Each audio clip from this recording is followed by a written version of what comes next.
Caring Review, print speaking to the blind, celebrating 40 years of audio newspaper production. Welcome to this week's edition of the Glasgow Times Podcast, recorded at the Bishop Briggs Media Centre by our amazing volunteers. You can get in touch with us via Facebook, Twitter or Instagram using @QandReview. That is @CUEANDREVIEW. You can also contact us directly by emailing information@QandReview.com. That is INFORMATION@CUEANDREVIEW.com, or by calling 0141 772 3976. That's 0141 772 3976. From the Glasgow Times, Thursday the 11th of April, from the news section. Make a change. Care staff gather at equal pay protest. Report by Taylor Murray. Care workers from 3 different council areas gathered in Glasgow to call for equal pay from their respective health and social care authorities. Renfrewshire, Falkirk and West Dunbartonshire care workers took over George Square as he called on those in charge to stop delaying amid unfair pay allegations. The row comes after many women in the care sector feel their responsibilities have significantly increased. Gwenda Helly, a home care worker in Renfrewshire, said they deserve a pay rise as they are now doing lots more things now compared to before. The 63-year-old said, "We are on pay scale grade 4, but we want 5. We deserve 5. We're doing loads of things to be in that pay grade. We deal with a lot of complex people. People that have got mental health issues, drug addiction, alcoholism, and also we do end-of-life care, which is really important. Pay us what we are worth."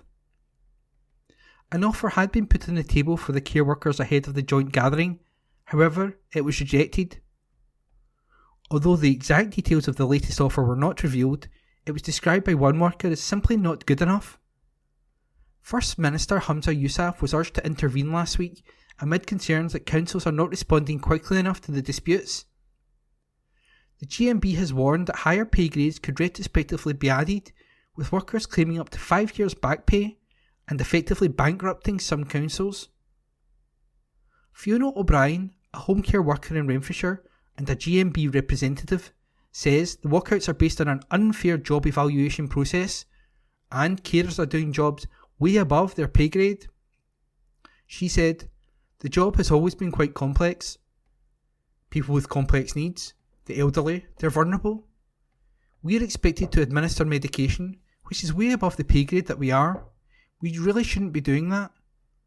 The strikes are because we are basically fighting for fair pay based on an unfair job evaluation process.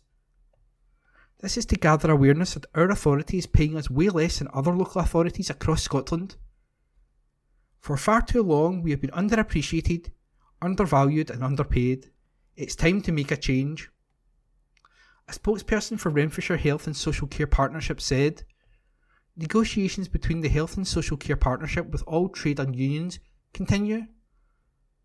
A further offer was presented to all 3 trade unions, and Unison and Unite have paused industrial action as they consider this renewed offer. Unfortunately, GMB are continuing with industrial action following a consultative ballot with their members. And that report was written by Taylor Murray and read by me, Ian McKenna. From the Glasgow Times, Thursday the 11th of April, from the news section. Convent to be knocked down for flats. This article is unattributed. A former convent in Langside can be knocked down to make way for flats, despite council planners recommending the proposal should be refused.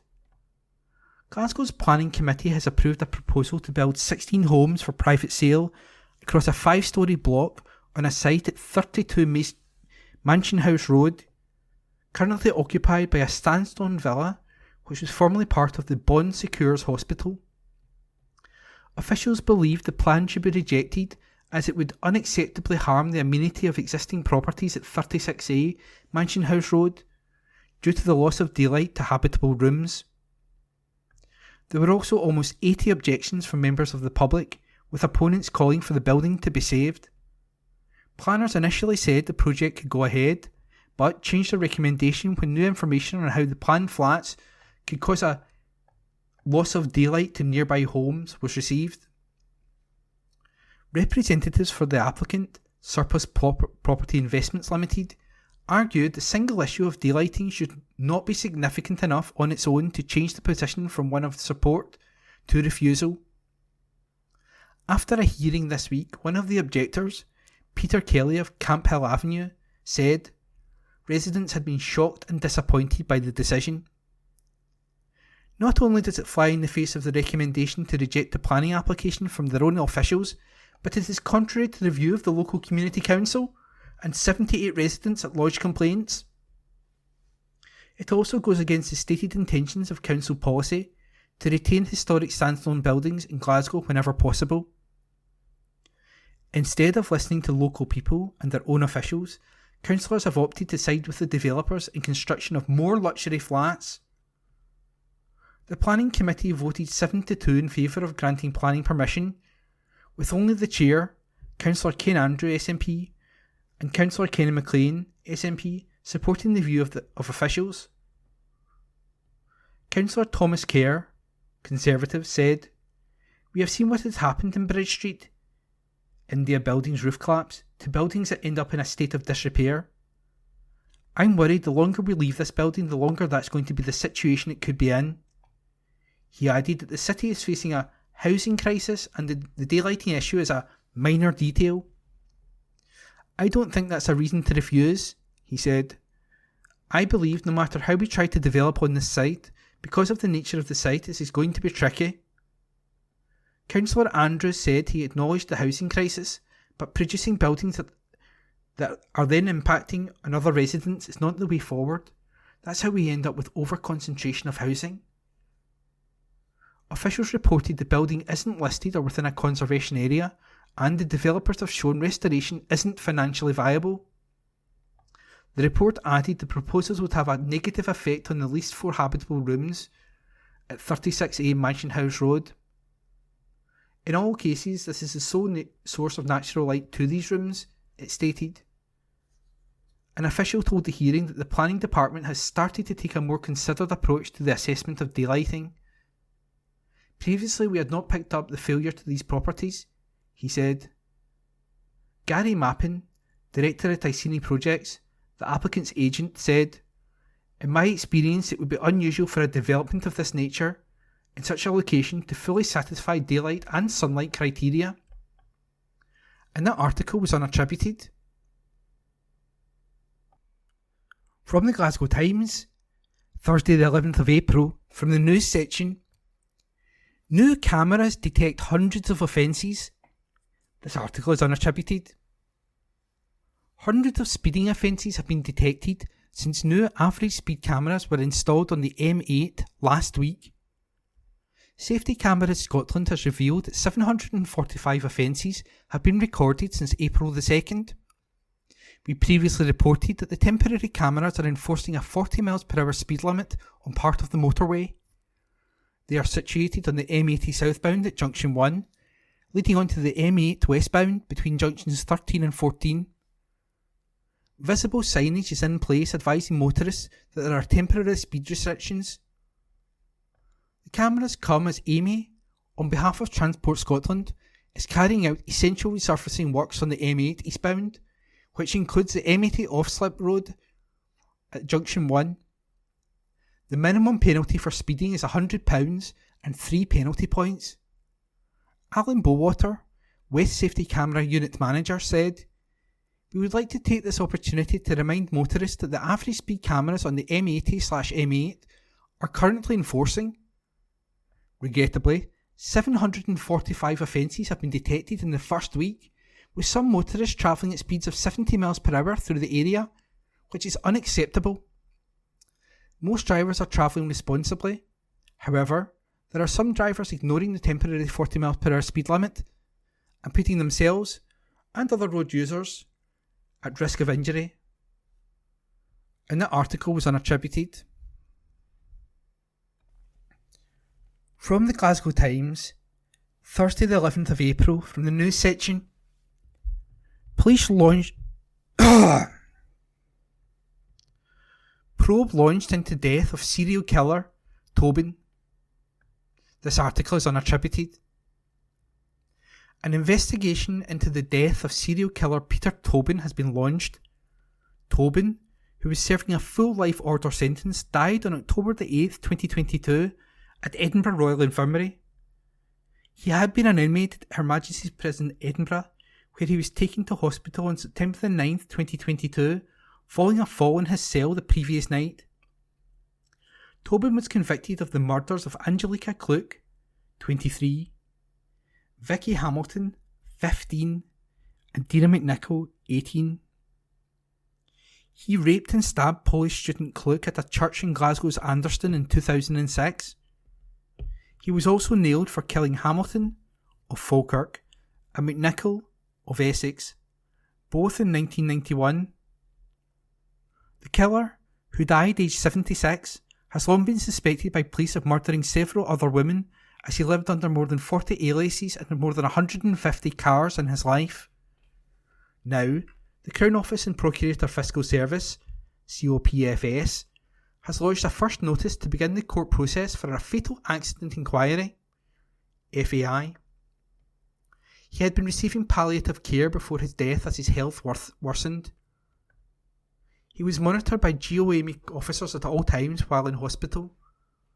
The FAI, mandatory by law, will look into the cause of death, the circumstances in which it occurred, and will establish whether any reasonable precautions could have been taken to prevent the death. It aims to minimise the risk of deaths in the future. Fatal accident inquiries are used to establish facts as opposed to attributing blame to an individual or group.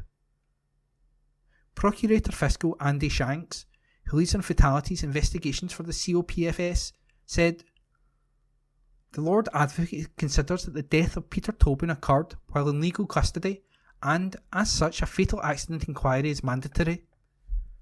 And the article was unattributed. From Glasgow Times, Friday, 12th of April, Lifestyle section, Commonwealth Games could return to Glasgow in 2026, by Nicole Mitchell. The Commonwealth Games could return to Glasgow in 2026 if no other host is found.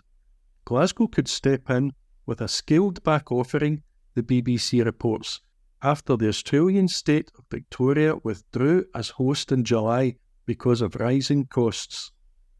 Commonwealth Games Scotland say their proposal would involve no significant ask of public funds and would utilise existing venues and accommodation options where the Games were held in 2014, such as the Emirates Arena. They added that additional funding for the estimated £130 to £150 million budget would come from commercial income such as ticketing, sponsorship and broadcasting. The Scottish Sun reports a well-placed source confirmed talks were ongoing between the Commonwealth Games Federation and Commonwealth Games Scotland, and that while the Scottish Government and Glasgow City Council were aware, they are yet to draw up detailed plans. They reportedly said if Glasgow were to host the 2026 Commonwealth Games, it would be a radically scaled-back Games. Both Singapore and Malaysia have ruled out a bid to host the event. Final decision from the Commonwealth Games Federation is expected by the end of May.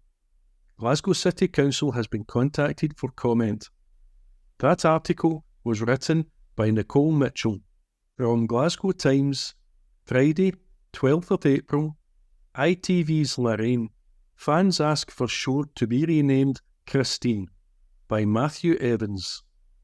ITV's Lorraine fans have asked for the show to be renamed Christine after Lorraine Kelly failed to appear for the 11th episode in a row. Tongue-in-cheek X-account called @LorraineKWatch has amassed over 16,000 followers in the past few months,